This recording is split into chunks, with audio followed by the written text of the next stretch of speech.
wanted someone to talk to you guys tonight that actually has his certification and the benefit that it has brought to him in his career. So I want to introduce David Barnett. Come on up, Dave. After a brief stint working in public accounting after college, David moved into the cost accounting arena, working for companies such as Rayovac, Newell, Fiskars, and Schlage. He has now been with Synthes USA, medical device manufacturing division of Johnson & Johnson, for 13 years, where he's the cost accounting manager. David is a CMA and has been a past board member of the Pikes Peak IMA chapter. In 2015, he'll pursue an MBA in international business. He is a 5th degree black belt and owns Wolf Pack Martial Arts in Colorado Springs. And I will tell you that he has actually presented at a couple of our the IMA national conferences as well. On Excel and what else? Yeah, on Excel. So I'm doing an Excel one for the local chapter in April. Oh, good. Yeah. So make sure you guys come to our April event. He'll teach you some Excel skills. All right. I hate standing behind a podium, but since I don't have a clip, I'm going to stand here. I don't know about you guys. I can't sit for more than 10 or 15 minutes. I get all fidgety. I have to stand up. So just let's have everybody stand up for a second. Just wake up the legs, the butts a little bit. I'm going to turn around. We're not going to do the massage today. Okay. If you are not a student, go ahead and have a seat. Students, stay standing. I just want to see where the students are here tonight. Okay, a lot of you. Good deal. Okay, you guys can sit down too. All right. A pretty good joke, but after meeting my new friend Buddy, who works in public accounting, I've got a good public accounting joke. So this accountant goes into a pet shop, and he's looking to buy a parrot. So he says, hey, I want to buy a parrot. He said, let me show you what I have. So he walks him over, and there's a perch, and there's 3 parrots sitting on the perch. He said, well, that's a pretty nice one. How much is that one? The pet shop owner says, it's $1,000. He said, $1,000? That's a lot of money for a parrot. He goes, well, that's an accounting parrot. It can do bookkeeping, it can do journal entries, it can do bank recs. I said, well, that's pretty cool. What about that next one? That looks like a nice bird. How much is that? He said, well, that was $5,000. He goes, $5,000? He said, that's insane. What can that one do? He said, well, he can do audits, he can do corporate tax returns. Excellent bird. He said, wow. He said, I almost don't want to ask, but how much is that third one? He said, that's a $100,000 bird. He goes, $100,000? He said, well, what does that one do? He goes, honestly, I've never seen it do anything, but the other 2 birds call it senior partner.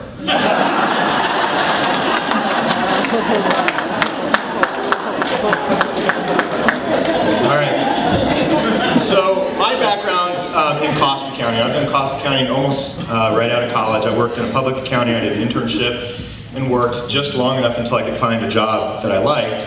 I did not like public accounting. I didn't like doing taxes. I hated my auditing classes. I hated my advanced accounting and government classes. I loved my cost accounting and management accounting classes. So do I have any of you guys here? Okay, good. All right. So there is some hope for us. So I was trying to think, when Melissa asked me to speak, she said I'm going to be talking to a bunch of college students. I tried to think back, way back, what were the kind of things that I liked and I thought about a lot when I was in college. And the first 2 I came up with I can't talk about in a company like this. The last one is money. So I'm assuming that most college students, if you're like me, you never had enough. You know, you're always looking for beer money at the end of the week. You're probably racking up some student loans. And you're probably thinking about, okay, I just want to get out of here. I want to start working. I want to start making some money. Am I right? Say yes. Okay. All right, you got to participate with me here. So there's 3 basic ways you can make money, okay? The first one is you can steal it. Okay, now that comes with some challenges of its own. A lot of people aren't very successful at that. They get in trouble. Probably not the best way to go. The second way, which is my personal preference growing up, was to inherit it. And I remember when I was a kid, my dad said, what do you want to be when you grow up? And he was a teacher. And I said, well, I want to be a millionaire when I grow up. He goes, really? He said, well, David, you're going to have to work really hard to be a millionaire. And I said, no, I'm not. You're going to have to work really hard. I don't want to work for it. I just want to inherit it. Mom and Dad did not cooperate with me. And plus, they would have to, you know, shovel off a little bit. So that wasn't working out. So the next one, of course, is to earn a living. And so you guys probably decided on accounting because you're good with numbers. There's not enough money in teaching math, which was what my dad did. He taught math. And so you thought about business, right? So in accounting, so you go to college to earn a degree in a field that hopefully you like, because you're going to spend a lot of time doing it, and hopefully make some good money. So accounting is a field with great potential. As Buddy said when he was up here, he stole my statistic. The Bureau of Labor Statistics said that they're expecting the job openings in accounting to grow by 16% by 2016. So it's a pretty good field. There's a lot of demand out there, and Melissa will, back that up as well. That's great news for accounting grads. The bad news is there's a lot of competition for those jobs. Okay, even though the field's growing, there's still a lot of competition. So the question is, how do you make yourself stand out? I tried to get some statistics online today, and I couldn't find some of the ones I wanted, but I did find there's going to be 60 to 65,000 accounting grads next year, okay, according to the AICPA. That's a lot of competition for those 1 or 2 jobs that you see in the paper that Melissa's calling you about. And that excludes degrees in finance and other related fields. That excludes the 21,000 plus master degrees, people that are going to get master's degrees next year. So getting your degree is the start to that, okay? Certification, which is why she asked me to talk, that's a biggie, because very few accountants, and those of you other speakers and some of you other people that work in business, I'm guessing that most of the accountants you work with do not have any certification at all. Maybe it's different in a CPA firm, almost a requirement, but in my company, very few do. My boss does, he's the only one at our location. Even corporate-wide, there really aren't that many that have them. So right away, if you get a certification, that makes you stand out to potential employers as well as your own employer. Getting a degree shows general entry-level knowledge. Okay? Hopefully you know debits and credits. Hopefully you can book a journal entry. Once I was hiring somebody for when I moved out here, I gave my boss in Wisconsin 3 months notice, and he had me help hire my replacement. And I remember one guy in the conference room, and I handed him a dry write marker and said, okay, go write the entry to book a sale. And he started hemming and hawing. Well, it depends on what kind of sale. I said, cash sale, just go book the entry. He couldn't do it, and he had an accounting degree. That was the end of the interview. I'm glad that was the first question I asked, because I didn't have to waste a bunch of time with them. That's a true story.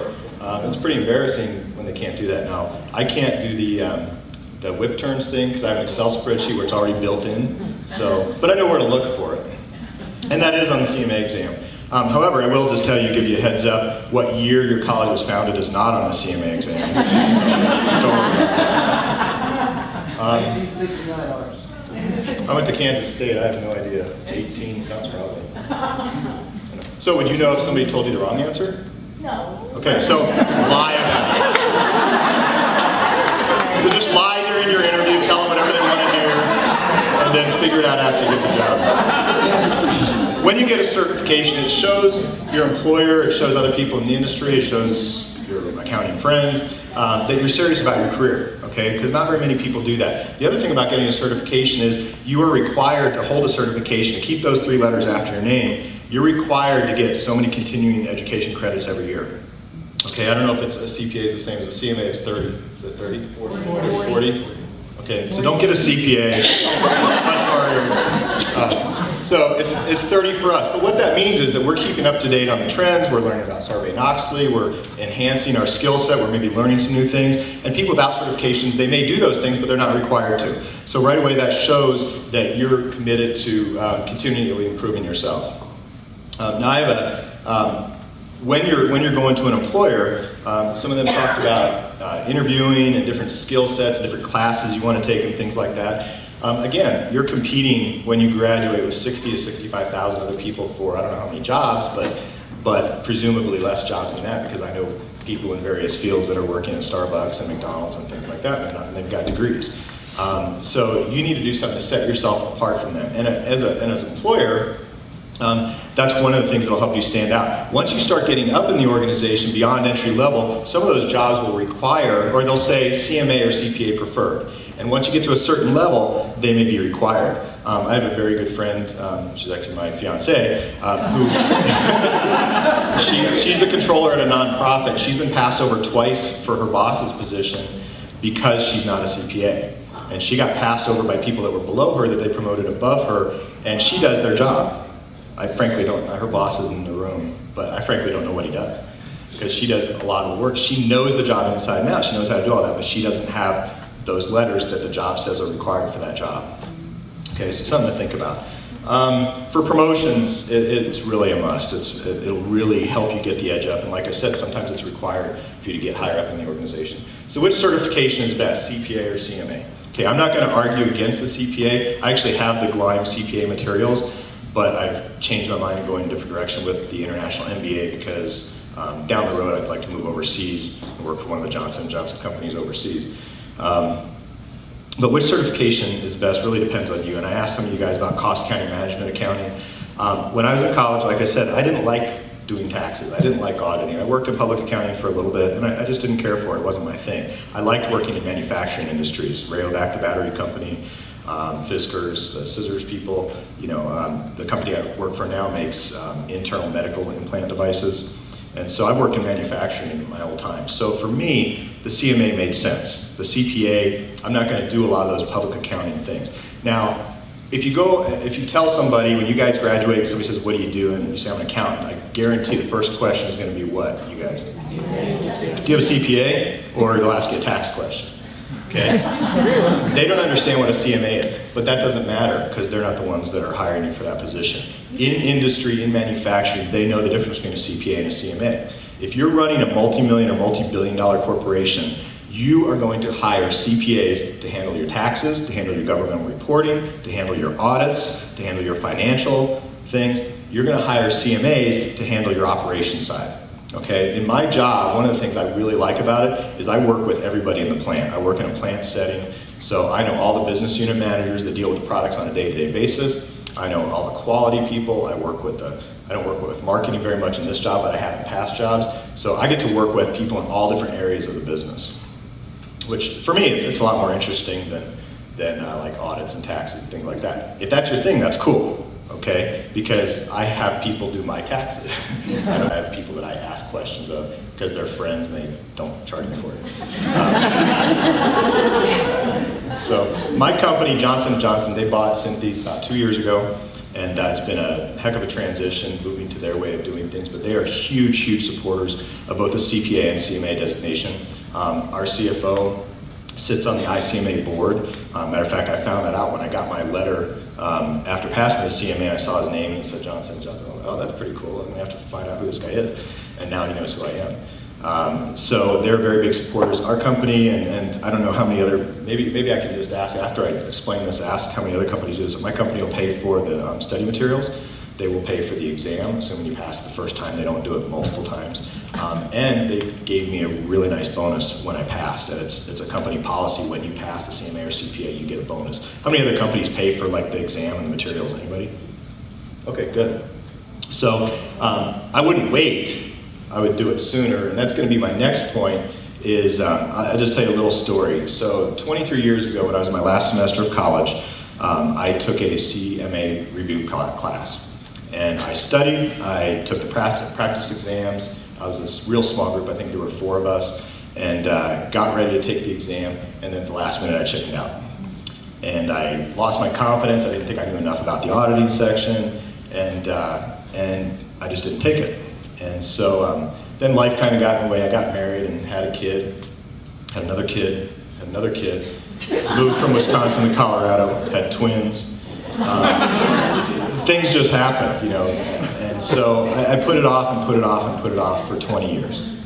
So 2 years ago I said, I'm just going to do this thing. And so I did it. I used the GLIME material. I studied for it. I passed it the first time. A friend of mine used somebody else's material, did not pass.